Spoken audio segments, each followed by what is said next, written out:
This is my favorite game. This is the game that I was looking forward to the most this week. Colts-Rams. And I don't think it let us down. It was a great execution. It was some not-so-great execution. And then we had a thriller down to the very end. The Los Angeles Rams ended up defending home field, winning this one by a score of 27-20. Top 5 graded players that we had for the Los Angeles Rams. Safety Cam Curl. Massive game in this one. 93.9. That is a huge grade. Edge rusher Jared Verse, a 93.6. Wide receiver Puka Nacua, a 92.6. Those are some massive performances there from those guys. Defensive tackle Kobe Turner, an 80.6. Defensive tackle Poona Ford, a 78.3.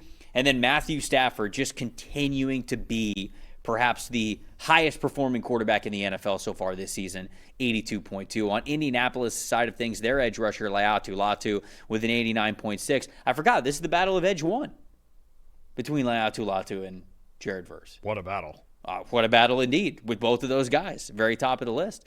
Defensive tackle Adetomiwa Adebawore with an 89.4. Defensive tackle DeForest Buckner with a 74.6. Offensive tackle Bernard Ryman with a 73.5. Running back Jonathan Taylor a 73.2. And then Daniel Jones in this one a 60.1. Dalton, they can't call it the perfect season anymore. They're not calling it the perfect season. They had to punt 4 times. Oh. It's over. Rigoberto Sanchez got to do his job? Couldn't be me. That's tough. Yeah, we know. Imagine doing Stats told the story. What do you got? I just actually want to talk just in general about Puka Nacua and the year he's having. Let's talk, well, first of all, the game he had in this game. 92.1 receiving grade in this game. 13 catches out of 14 targets for a $170. Tied the game late with a touchdown, a screen pass down in the red zone. 7 other catches went for first downs. Trevor, he leads the NFL. He leads all offensive players in PFF grade, in receiving grade, in targets, catches, yards, first downs, contested catches, yards per route run, explosive catches, and has darn near a 41% threat rate. Okay? Who's your MVP early this season? Who would you pick for MVP right now? Is it Dak at 1-2-1? Was it Justin Herbert maybe knocked down a notch? Is it Mahomes? I honestly thought about Stafford just because of how well he's been playing. I could make the argument it's Puka Nacua. Well, I with numbers like that, I think you already did. I think he's at this point undoubtedly a top 5 receiver in the NFL. Oh, there's no you can we brought this up like a week ago. 2 weeks ago maybe. Nacua is already in the conversation. The question is just, is he number 1? So through this window of 4 weeks? Well, he certainly has. Absolutely. Yeah, and you think and you flash back to the year that Cooper Kupp had when they won the Super Bowl, right? Nacua he's making a bid to outdo that year. Think no receiver. That they just cloned that, right? They drafted Cooper Kupp was coming towards the end of his time in Los Angeles, and they drafted a guy who said, "I'm going to be your shadow for my entire rookie season. Everywhere you go, I'm going to go. Every time that you work out, I'm going to work out. Everything that you eat, I'm going to eat. Every time that you sleep and prioritize rest, that's what I'm going to do. When we're watching film together." It is crazy that they got a player who was so willing to do the work to be great. And now that they have a guy who, it's crazy that you just said that, and I believe it, that he could have a year that's better than Cooper Kupp's Triple Crown. Well, 503 through 4 games. You're pacing darn near somewhere around 2,100 yards. No one's ever hit 2,000, remember. Kupp had the second most yards of all time behind Calvin Johnson, which was 1960-something. I can't remember Nobody's ever hit 2,000. And through 4 games, he's pacing pretty well over 2,000.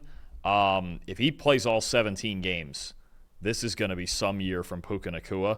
And I would really make the argument that through 4 weeks with none of the quarterback, you could argue Mahomes and at least scratching back to 2-2. Mm-hmm. Justin Herbert took a hit yesterday. Jordan Love probably taking a hit the last couple weeks. So whoever else you want to throw in there, you could certainly make the argument it's Nacua because it's not just okay, he's really good. It's everything.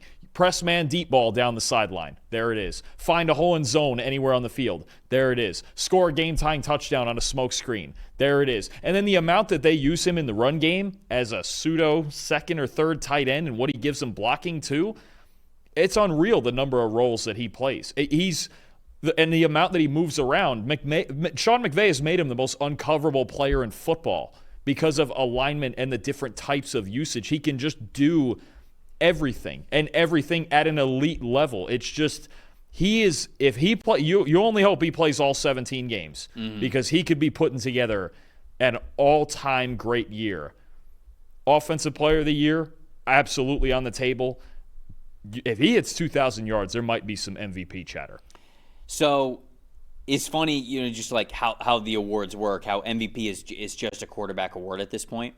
Puka Nacua is the favorite to win Offensive Player of the Year right now over at DraftKings at plus 300. He is plus 50,000 to win MVP. That makes no sense to me at all. I agree. Who are some of the other guys in that range? At 50,000? 50,000. Here, I'll tell you. Hold on. I got to scroll all the way to the bottom because that's the highest odds that we have. Because I'm sure live on the show now it's going to move about 10 minutes from now. But go on. Who are the other players at plus 50,000 for comparison's sake? Tony Pollard. Oh, okay. Chase Brown. Oh. Cortland Sutton. Chuba Hubbard. Travis Kelce. Oh. Tyreek Hill. Trey Hendrickson. T. Higgins. Abdul Carter. Nico Collins, A.J. Brown, Jackson Smith-Njigba, Jared Verse, Ladd McConkey, George Karlaftis, Jackson Dart. George Karlaftis. Chase Brown. George Karlaftis and Chase Brown have the same odds as Puka Nacua to win MVP. Yes. Yes. Okay. I'm sure that'll change after we just read that off. I'm sure of it. I hope not. I got to get my bet in. My staff that told the story, Colts turnovers, right? I think the Colts turnovers are the reason why they lose what was a very tight football game, and they just made a couple more mistakes. And the A.D. Mitchell one's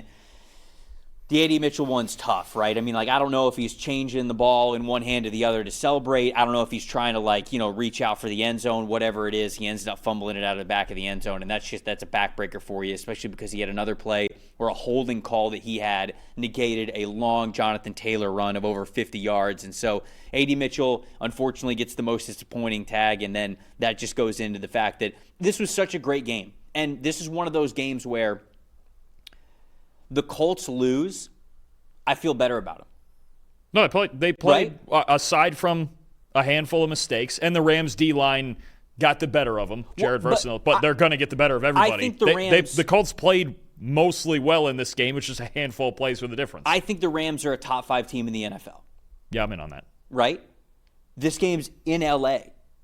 They were a weird fumble into the back of the end zone and a blown coverage on Tutu Atwell away from traveling across the country to win this game against one of the hottest quarterbacks in the NFL and a guy who could have an MVP candidacy as a wide receiver.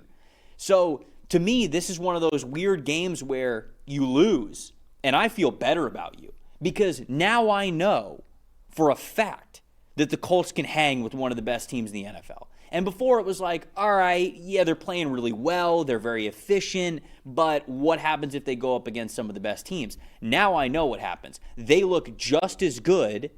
Well, I mean, not just as good. It's going to be more difficult because you're going up against a better team. But I have so much. The Colts are still a top 10 team for me.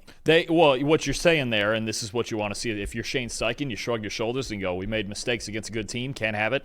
They didn't lose that game on talent. They lost on execution. Yeah. And if that's the case, so be it. Move on to next week. And Xavier Howard really struggled in this game. I know you're going to highlight the Colts corners, but he gave up. I think it was it 8 of 10 targets for over 100 yards in this game? 112 yards, They picked on him a lot. And I get it. It's Devontae Adams and Puka Nacua. If we're going to compliment one guy, there's going to be another side of the coin. If Puka Nacua gets all this yardage, somebody's giving it up. But it just felt like it was always Xavier Howard in this game. Oh, him and then Mekhi Blackman with the game-winning touchdown against Tutu Atwell falling down and all of that. Right. That's really the one thing is aside from Treverius Ward, obviously Kenny Moore is still good in the slot. How are they going to fill in this CB2 spot? Because both of those guys, again, joined the team just before the season started. They haven't been there long. So I think it's going to be a spot where their pass defense is something it was something with the Colts that we look at in future matchups. But no, I'm with you. I think the Colts did play relatively well for 90% of this game, and the turnovers beat them. And when you have 3 turnovers, you're usually going to lose those ball games. So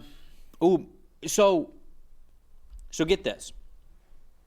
Again, this is sort of a weird game because I think that the people who look at the box scores and I think the people who go like, oh, they lost the game, they want to hear us talk bad about the Colts. I just told you that I think the Rams are a top 5 team. Like, there's not much. Rams won this game, excellent players, great up front. Not really learning much from this game from the Rams' perspective. They have the ability to reach the Super Bowl this year. I really do, especially if they stay fully healthy.